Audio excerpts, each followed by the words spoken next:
Let's cook kutsinta but with this one. So, para hindi na tayo mahirapan.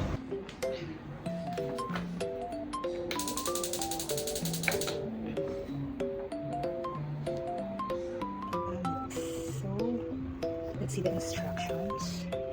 Half steam water dissolve with completely 1 cup of water. Pour mixture into molds until firm.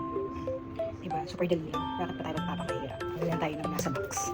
Okay, let's do it!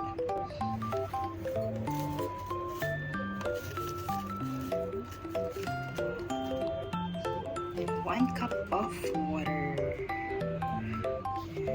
Dissolve lang natin doon sa mixture.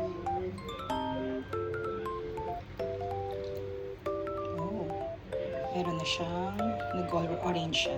So, for sure, may kasama na siyang atsuete.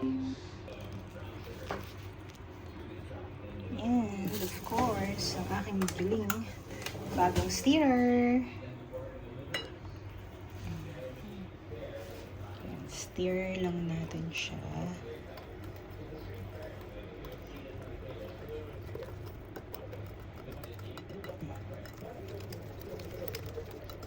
Cool. So, make sure na wala nang natitirang powder.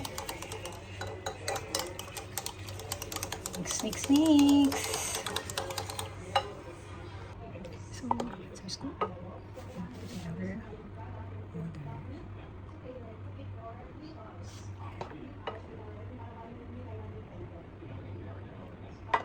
So, I think this one can make kasi 12 yung cups ko. I mean yung molder ko.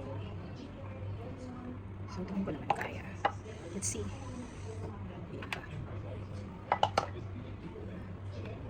Kung mahilig kayo sa kutsinta, ba't bibili pa kayo? Then let's just do it. I have to check if the water is boiling. Okay, so it's boiling. Naka-play. Don't you ever need to eat one by one. I hope. Kakat ko na lang. Mainit eh. Okay, one by one.